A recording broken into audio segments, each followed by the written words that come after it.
When the French Revolution exploded onto the streets of Paris in 1789, it wasn't just a political upheaval, it was a storm of rage, directed squarely at the monarchy. King Louis XVI was the face of the old regime, but it was his queen, Marie Antoinette, who became the lightning rod for the public's fury. She wasn't just disliked or criticized, she was systematically demonized. She became the ultimate scapegoat, a symbol onto which an entire nation projected its fears, frustrations, and deepest resentments. Think about it. In an era before the internet, before social media, how do you turn a nation against one person so completely? Through a relentless, vicious propaganda campaign. And Marie Antoinette was the perfect target. She was foreign, an Austrian princess in a French court, forever labeled l'Autrichienne, the Austrian woman. This immediately made her an outsider, someone who could never truly be one of them. Her lavish lifestyle, though not unusual for European royalty, was twisted into a personal affront to every starving citizen, while the people of France struggled to find bread. Stories of her extravagant parties and opulent gowns at Versailles painted a picture of a queen who was not just out of touch, but who actively reveled in their suffering. The press of the time, newly freed and fiercely radical, had a field day. Pamphlets and cartoons, known as libels, flooded the streets of Paris. These weren't just political critiques, they were brutal, personal attacks. They depicted her as a harpy, a monster with insatiable appetites for luxury. They invented scandalous stories about her personal life, accusing her of infidelity, corruption, and even orchestrating conspiracies against the French people. These weren't whispers. They were headlines, shouted from street corners and passed from hand to hand, each telling a more outrageous lie than the last. These cartoons were the memes of the 18th century, and they were incredibly effective. They bypassed literacy, communicating their hateful message through grotesque and unforgettable images. One of the most famous and damaging phrases ever attributed to her, "Let them eat cake," is a perfect example of how this propaganda worked. There is no credible evidence she ever said this. In fact, similar phrases had been attributed to other royals long before her. But it didn't matter. The story was too good, too perfect. It crystallized everything people were led to believe about her: that she was clueless, arrogant, and utterly indifferent to the plight of her subjects. The phrase stuck because it confirmed the narrative that had been so carefully constructed around her. It was the ultimate fake news story of its day, and it sealed her fate in the public imagination. Why her, though? Why was she singled out with such venom? Part of it was simple misogyny. It was easier to attack the queen than the king. A king was seen as the divinely appointed ruler, but a queen, especially a foreign one, was viewed with suspicion. She was seen as a manipulator, a temptress who held undue influence over the weak-willed king. Blaming her was a way to criticize the monarchy without directly attacking the institution of the king himself, at least initially. Every policy failure, every tax hike, every rumor of corruption at Quartet was all her fault. She was the convenient explanation for every problem the kingdom faced. The affair of the diamond necklace is a prime example of how her reputation was destroyed long before the revolution even began. This was a complex scandal involving con artists who tricked a cardinal into buying an absurdly expensive diamond necklace, supposedly on the queen's behalf. Marie Antoinette was completely innocent. She had rejected the necklace and had no knowledge of the scheme. But when the scandal broke, the public was already primed to believe the worst. They assumed she was secretly behind it all, a greedy and deceitful queen trying to swindle the state for her own vanity. Despite being exonerated in court, the damage was done. In the court of public opinion, she was guilty. This event left a permanent stain on her character, one that the revolutionaries would later exploit to its fullest. As the revolution intensified, the attacks grew even more vicious and unhinged. She was no longer just a spendthrift foreigner. She was portrayed as a traitor. Revolutionaries accused her of plotting with her brother, the Emperor of Austria, to lead a foreign invasion to crush the revolution and restore the absolute monarchy. When the royal family attempted to flee France in 1791, an event known as the Flight of Arends, it was seen as the ultimate betrayal. It confirmed everyone's worst fears, that the king and queen were not prisoners of the revolution but enemies of it. For Marie Antoinette, this act was unforgivable. It was proof that her loyalties lay with Austria, not with France. When she was finally put on trial in 1793, her guilt was a foregone conclusion. The trial itself was a sham, a piece of political theater designed to legitimize a predetermined outcome. The charges against her were a collection of every rumor and slander that had circulated for years. But the prosecution went even further, leveling a final, monstrous accusation that she had abused her own son. This charge was so shocking, so vile, that even the women in the courtroom who hated her were momentarily stunned into silence. It was the final, desperate act in a long campaign of character assassination, designed to strip her of any remaining shred of humanity. Her response to this final accusation was one of the few moments her voice truly broke through the noise. She looked at the jury and the crowd and said, "I appeal to all mothers present in this room." For a brief instant, the monster they had created was replaced by a grieving mother. But it was too little, too late. The narrative was set in stone. She had been cast as the villain of the story, and the story demanded a dramatic, bloody end. Just 9 months after her husband was executed, Marie Antoinette was taken by cart through the streets of Paris to the guillotine. The story of Marie Antoinette's demonization is a chilling lesson in the power of propaganda. It shows how a person can be transformed into a symbol, their humanity erased and replaced with a caricature designed to absorb a nation's anger. She wasn't executed for what she did, but for what she represented. She was the scapegoat for a broken system, the face of a decadent and corrupt aristocracy. The real Marie Antoinette, a complex woman of her time, flawed, certainly, but perhaps not the monster she was made out to be, was lost long before her head fell. She became a martyr to some, a monster to others. But either way, she was a casualty of a revolution that needed a villain just as much as it needed heroes. Thanks for watching. If you found this dive into history interesting, make sure to hit that like button and subscribe for more stories from the past. See you in the next one. Before Marie Antoinette ever set foot in France, the kingdom was already teetering on the edge of disaster. Imagine a country buried under mountains of debt, a nation where the gap between the ultra-rich and the desperately poor had become a gaping chasm. This was the France that welcomed a 14-year-old Austrian princess in 1770. For decades, France had been pouring money into one war after another. The 7 Years' War, followed by their support for the American Revolution, had drained the royal treasury. Add to this the extravagant spending of previous kings like Louis XIV and Louis XV, and you have a recipe for financial ruin. It wasn't just about lavish parties. It was about maintaining a massive, expensive court and a global military presence that the country simply could not afford. So, when Louis XVI, Marie Antoinette's husband, ascended the throne in 1774, he didn't just inherit a crown, he inherited a ticking time bomb.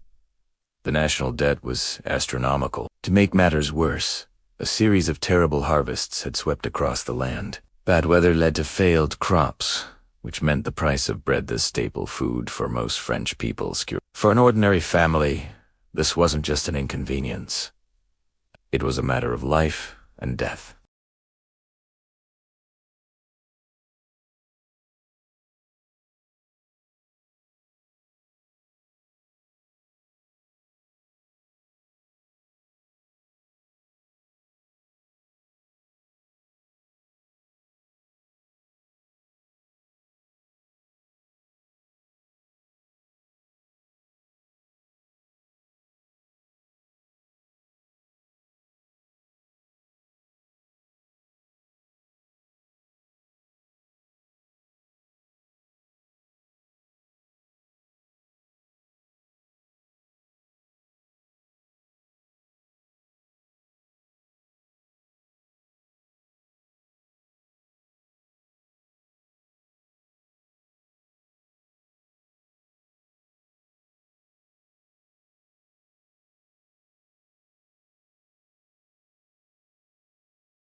They heard tales of banquets with dozens of courses while they couldn't afford bread. They heard about nobles gambling away fortunes while their own children went hungry. The palace wasn't just a home for the king. It was a symbol of the profound disconnect between the rulers and the ruled. Into this deeply troubled and divided world stepped Marie Antoinette. She was a foreigner, an Austrian archduke, sent to France to seal a political alliance between two long-standing rival nations. From the moment she arrived, she was a political pawn. Her marriage was a strategic move, and she was expected to produce an heir to secure the Franco-Austrian alliance, but she was never truly accepted. To the French court, she was l'Autrichienne, the Austrian woman.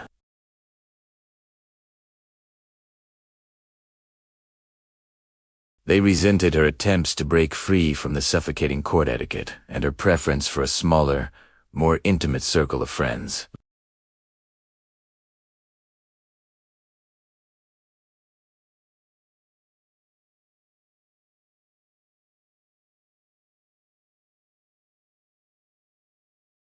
Political opponents of the monarchy found her to be the perfect target.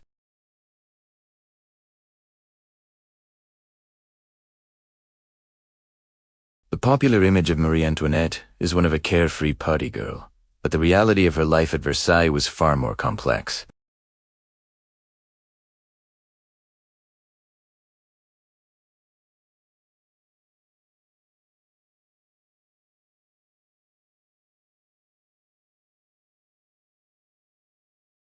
Her daily life was not her own. It was dictated by tradition.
They painted her as promiscuous, a traitor loyal to Austria, and a heartless spendthrift who was single-handedly bankrupting the nation. The famous quote, "Let them eat cake," is a perfect example. There is absolutely no credible evidence she ever said it. In fact, similar phrases had been attributed to other out-of-touch aristocrats long before she even came to France. But it stuck to her because it fit the caricature that her enemies had created.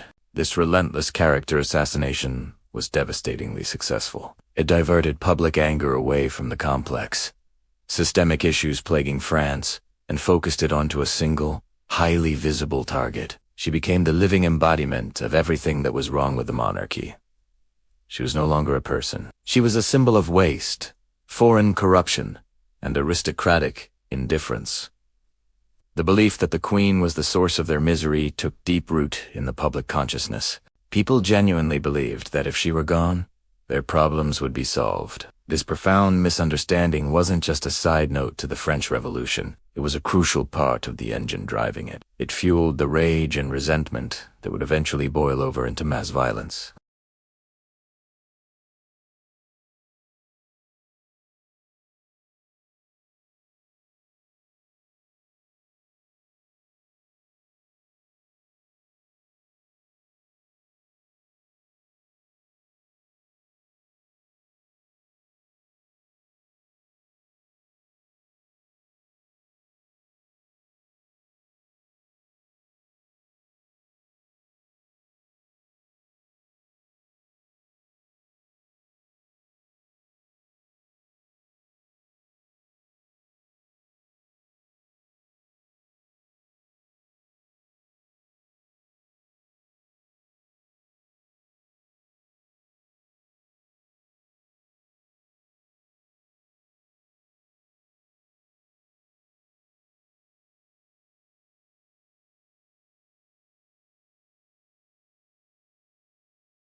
For many French citizens, her marriage to the future King Louis XVI wasn't a symbol of peace. It was a Trojan horse.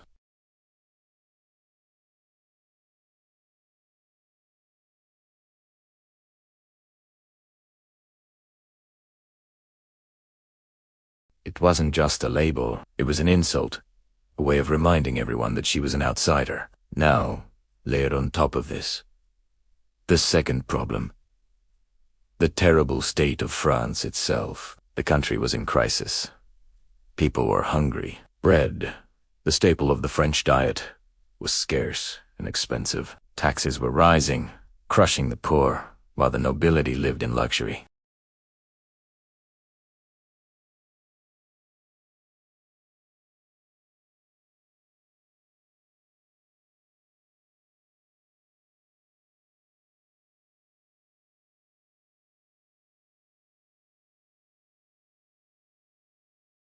She was an easy target, living in the extravagant palace of Versailles, seemingly disconnected from the struggles of ordinary people. Then came the third, and perhaps most powerful, weapon.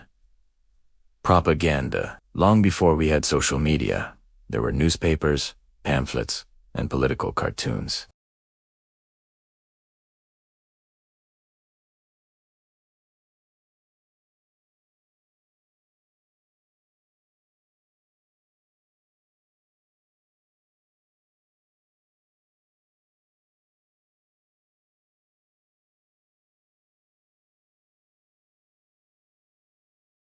What mattered was that it felt true to a population desperate for answers.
This wasn't just a bad year. It was a crisis that had been building for decades.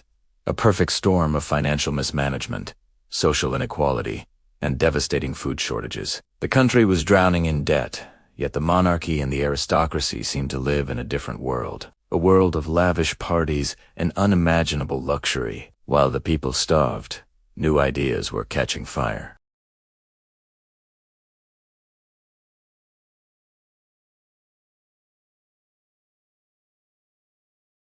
Their words, once confined to intellectual circles, were now spreading like wildfire through pamphlets and public debates.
The royal family is trapped in the bubble of Versailles, but that bubble is about to burst. In early October, a massive crowd, led by thousands of formidable market women, known as the Poissons, decides to take matters into their own hands.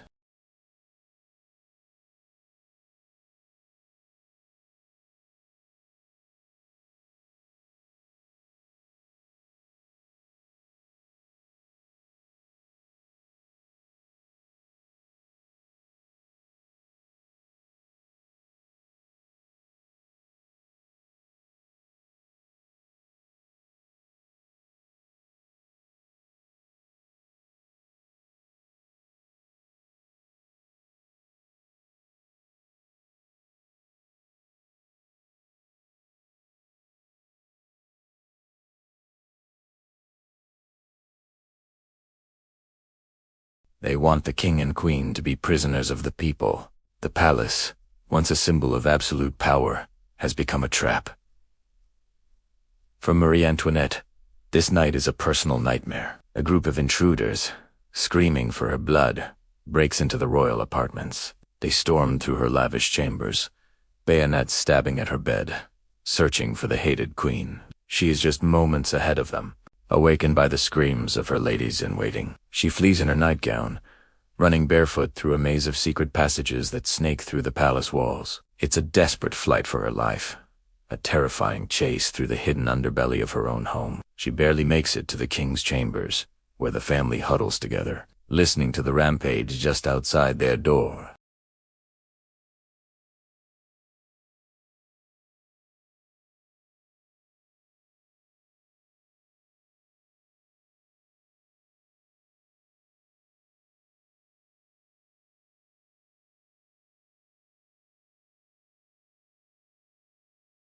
She is a captive, a prisoner of a revolution fueled by hatred, a hatred that had chosen her as its ultimate symbol. Her life as a royal is over. Her new life, as a hostage of public fury, has just begun. The road ahead leads not to a throne, but to the guillotine. Thank you so much for watching. If you found this story compelling, please hit that like button and subscribe for more dives into the most dramatic moments in history. We'd love to hear your thoughts in the comments below. See you next time.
Every rumor, no matter how wild, was printed as fact, and the people, hungry for a villain, believed it all. Amidst this suffocating atmosphere, Marie Antoinette tried to navigate the treacherous political waters. She saw her husband, King Louis XVI, paralyzed by indecision and despair. He was a good man, but not a strong ruler, and he was completely overwhelmed by the revolution. So, she stepped up. She began writing 2 other European monarchs, trying to secure their support.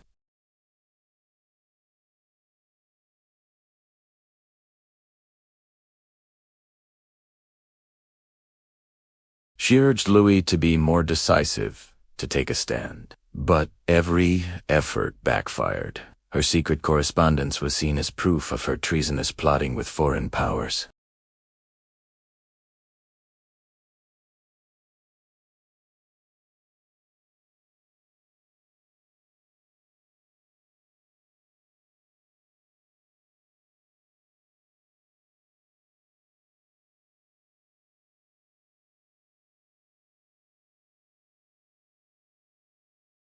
They were damned if they did, and damned if they didn't. The situation grew more and more dangerous. The family was verbally abused on their walks. Their loyal servants were threatened, and the atmosphere in Paris grew thick with hostility. By the spring of 1791, the royal family felt they had no choice. Staying in Paris was a slow march to the guillotine. They had to escape.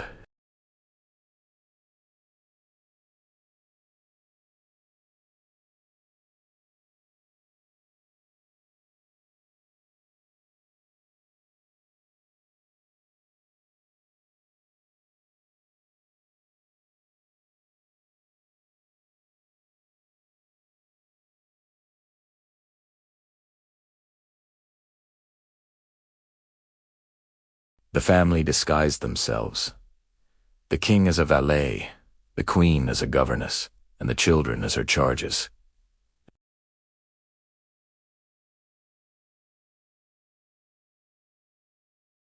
They boarded a large, specially built carriage waiting for them on the outskirts of Paris.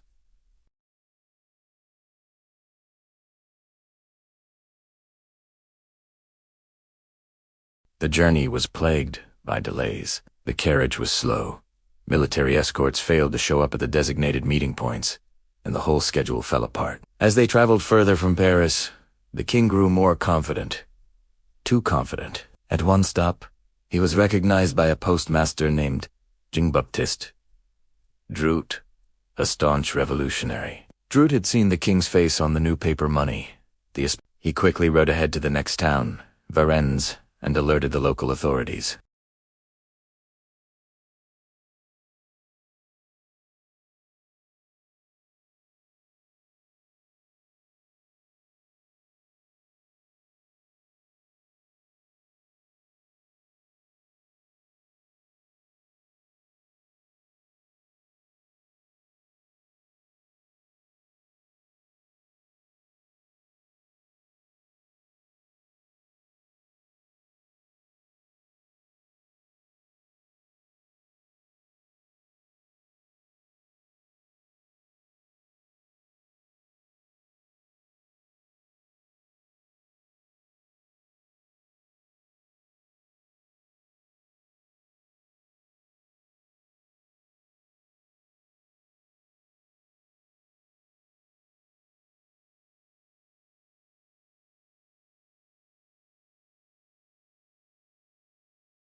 After King Louis XVI's execution, all of France, and indeed all of Europe, held its breath. The revolution had tasted royal blood, and now its gaze turned toward the one who remained, the Queen, Marie Antoinette. What would become of the hated Austrian? The revolutionary's answer was swift and chilling. She was to be imprisoned, a public spectacle of a fallen monarchy. The place chosen for her confinement was the formidable Temple Tower, a grim medieval fortress in the heart of Paris. It was a stark contrast to the opulent halls of Versailles she had once known. Stripped of her titles, her possessions, and her freedom, she was no longer Queen of France, but simply prisoner 280. She was locked away with the only family she had left: her young son, Louis Charles, her teenage daughter Marie, and her devoted sister-in-law, Madame Elizabeth. For a time, a fragile, almost surreal routine settled within the stone walls of their prison. Despite the constant surveillance and the ever-present threat of the guillotine, Marie Antoinette fought to maintain a sense of normalcy, a semblance of dignity. Her focus, as always, was her children. She was a mother first, a queen second. Each morning, she would rise and meticulously dress her son, ensuring his clothes were neat and his hair was brushed, a small act of defiance against the chaos outside. She transformed their cramped quarters into a makeshift classroom. Using the few books they were allowed, she taught Louis Charles and Marie Therese their lessons. She would read to them, guide them through history and geography, and ensure their prayers were said each night. It was her way of shielding them, of building a fortress of love and education around their fragile minds, hoping to protect them from the harsh reality of their situation. The days were long and monotonous. The family would walk in the small, walled garden for precisely 1 hour, always under the watchful eyes of their guards. The soldiers were often hostile, their words sharp and their glares filled with contempt. They would blow smoke in the former queen's face, sing revolutionary songs mocking her, and scrawl crude insults on the walls of her cell. Through it all, Marie Antoinette maintained an icy composure, a regal bearing that infuriated her captors. She refused to give them the satisfaction of seeing her break. Inside their rooms, she tried to create moments of warmth. She would play games with her children, tell them stories of happier times, and mend their worn-out clothes by candlelight. She taught her daughter to sew, passing down the simple, practical skills that had been so foreign to her in her life as queen. These quiet moments were a lifeline, a desperate attempt to preserve the innocence of her children in a world that had become monstrous. But a shadow loomed over this fragile existence. Marie Antoinette was a keen observer of people, and she could sense the tide turning against her. The guards became crueler, the inspections more invasive. Whispers from the outside world filtered through the thick walls, rumors of plots, accusations of treason, and the growing public cry for her head. She knew, with a mother's intuition and a queen's political savvy, that the revolutionaries were not content to simply let her fade into obscurity. They were building a case against her, weaving a narrative that would lead her to the same fate as her husband. The most agonizing blow came on the night of July 3rd, 1793. Officials stormed into their rooms with a new decree. They were there to take her son. Luis Chiaros, just 8 years old, was to be separated from her. Panic seized Marie Antoinette. She threw herself in front of her son's bed, blocking the way, pleading, begging, and threatening. For 2 hours, she fought like a lioness, refusing to let them take her child. But it was hopeless. They tore the sobbing boy from her arms, his cries echoing down the stone staircase as he was dragged away. That night broke something inside her. The loss of her son was a wound far deeper than any political defeat or public humiliation. He was taken to another part of the prison, placed under the care of a radical cobbler named Antoine Simon, who was tasked with re-educating the boy, with erasing his royal past and turning him into a good citizen of the Republic. Marie Antoinette would spend hours pressed against the wall, trying to catch a glimpse of him in the garden or hear his voice through the stone, but she would never hold him again. The revolutionaries' true plan now became horrifyingly clear. They began to interrogate her young son, manipulating and coercing the terrified child into signing a statement, accusing his own mother of unspeakable crimes. This fabricated confession, extracted from a frightened little boy, would become the centerpiece of the prosecution's case against her. They weren't just going to execute her, they were going to systematically destroy her reputation, her honor, and her legacy as a mother. In early August, the final act began. In the dead of night, Marie Antoinette was separated from her daughter, and she was transferred from the temple to the conciergerie, a place known as the antechamber to the guillotine. It was a damp, rat-infested prison on the banks of the Seine. Her cell was tiny, dark, and constantly guarded. 2 soldiers were in the room with her at all times, separated only by a small screen. There was no privacy, no respite, no moment of peace. Here, in this final, desolate prison, she waited. Her health, already fragile, began to fail rapidly. The once glamorous queen was now a gaunt, prematurely aged woman with snow-white hair. Yet, her spirit, though battered, was not entirely extinguished. She faced her accusers during a sham trial with a courage that stunned even her enemies. When they read the false accusations made by her son, she remained silent, refusing to dignify them with a response. But when a prosecutor pressed her, demanding to know why she wouldn't answer, she finally spoke, her voice ringing with indignation. "If I have not answered," she declared, "it is because nature itself refuses to respond to such a charge laid against a mother." Her words struck a chord, and for a moment, the hostile crowd fell silent. But it was only a moment. The verdict was a foregone conclusion. On October 16, 1793, less than 9 months after her husband's death, Marie Antoinette was found guilty of treason and sentenced to death. On a final morning, she wrote a heart-wrenching letter to her sister-in-law, forgiving her enemies and entrusting her children to her care. She refused the services of the state-appointed priest, another small act of defiance. Her hair was cut, her hands bound behind her back. Unlike her husband, who was taken to his execution in a covered carriage, she was paraded through the streets of Paris in an open cart, exposed to the jeers and insults of the mob she had once reigned over. Yet, she sat upright, her expression unreadable, her gaze fixed ahead. She showed no fear, no weakness. As she climbed the steps of the scaffold, she accidentally stepped on the executioner's foot. Her last words were not a plea or a curse, but a simple, polite apology. "Pardon me, monsieur. I did not do it on purpose." Then, the blade fell. The story of prisoner 280 was over. But the debate over the woman, the mother, and the queen had only just begun. Thank you for watching. If you found this story compelling, please like this video, subscribe to our channel, and hit the notification bell so you don't miss our next dive into history. We'll see you next time.